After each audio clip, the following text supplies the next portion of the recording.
उलझने घेर ले सब तरफ से तुम्हें, हौसले से उन्हें आप सुलझाइए, आप सुलझाइए। हौसले से सुलझाना है। डर जाओगे, घबरा जाओगे तो उलझन नहीं सुलझेगी, उलझन बढ़ेगी। थोड़ा हौसला रखो।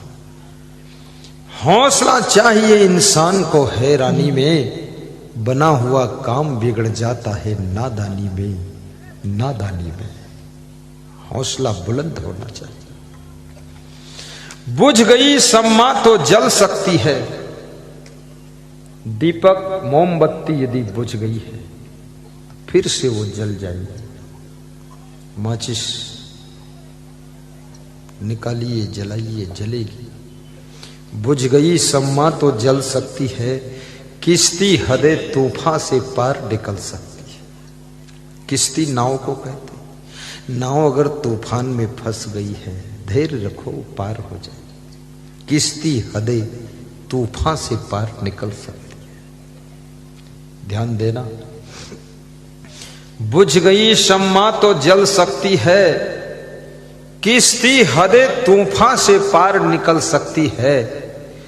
ए मुसाफिर मायूस न हो और इरादे न बदल, तकदीर किसी भी वक्त बदल सकती है, तकदीर किसी भी वक्त बदल सकती है। आज तुम गरीबी में गुजर रहे हो, ये मत सोचना कि हमेशा मैं गरीब ही रहूंगा। आज तुम्हारे घर में दुख है, ये नहीं है कि सदा दुख रहेगा, सुख भी आएगा। दुख आता नहीं रहने के लिए, दुख रहने के लिए नहीं आता है। वो तो मेहमान बनकर आता है, तुम्हारी पहचान करने के लिए आता है कि तुम लौह पुरुष हो कि मिट्टी के धोंधा हो, तुम सह पाओगे कि नहीं सह पाओगे।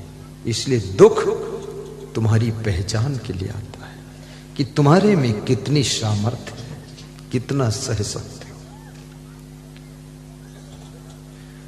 दुख आता नहीं रहने के लिए, बात रह जाती है सिर्फ कहने के लिए। जब दुख आता है तो दुख में तुम्हारी भी पहचान होती है और तुम्हारे रिश्तेदार और मित्रों की भी पहचान होती है कि कौन काम आने वाला मित्र है और कौन केवल चाय पीने वाला मित्र है, उसकी भी पहचान हो जाती है।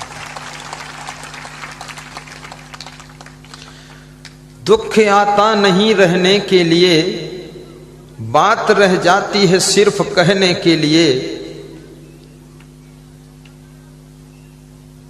प्यार और पीर दो किनारे हैं जिंदगी के। जिंदगी में दो किनारा है। कभी संसार से तुमको प्यार मिलता है और कभी इस संसार से तुमको पीड़ा मिलती है। इस संसार रूपी नदी के दो किनारे हैं।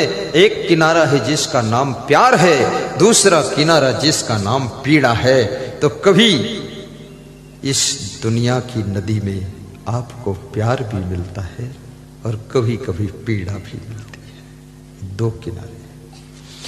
दुख आता नहीं रहने के लिए, बात रह जाती है सिर्फ कहने के लिए। प्यार और पीर दो किनारे हैं, जिंदगी धार है बहने के लिए, जिंदगी धार है बहने के लिए। जिंदगी की धारा प्यार और पीड़ा के किनारों के बीच में बहती है। यदि तुम्हारे में कला है तो तुम पीड़ा को भी प्यार बना लेते हो, और कला नहीं है तो प्यार में भी पीड़ा पैदा कर देते हो, तो कलह कलेश पैदा करते हो। ये संसार कलाकारों के लिए कलाकंद है, और जो कलाकार नहीं है उनके लिए कलह कलेश का केंद्र है। अगर कलाकार बन जाओ तो ये संसार तो तुम्हारे लिए कलाकंद जैसा है, और यदि कलाकारी नहीं है तो फिर एक कलह कलेश का केंद्र है। ज्यादातर लोगों का घर भी कलह कलेश का केंद्र बना हुआ है। कितनी माताएं बहनें आती हैं यहाँ व्यास गादी के सामने, 2 सेकंड टाइम मिलता है, कहती हमारे घर में तो बहुत कलेश है। कितने घरों में इतना कलेश है कि मर जाने की भी इच्छा होती है कि मर जाऊं, क्या करूं। पर मैं निवेदन करूंगा, मरने की मत सोचो। तुम मर जाओगे, लेकिन जो छोटे छोटे बच्चे तुम्हारे बचेंगे वे किसके सहारे जिएंगे। तुम उन बच्चों के लिए थोड़ा दुख सह लो। हो सकता है बच्चे बड़े होंगे, उन बच्चों में कोई कलाकार होगा, तो तुम्हारा घर कलाकंद बन जाएगा, सब दुख मिट जाएगा।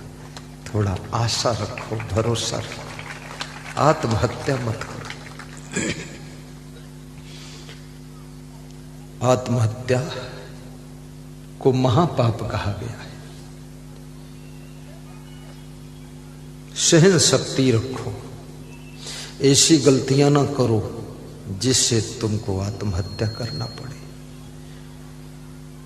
और मनुष्य जीवन बड़े सौभाग्य से मिला है।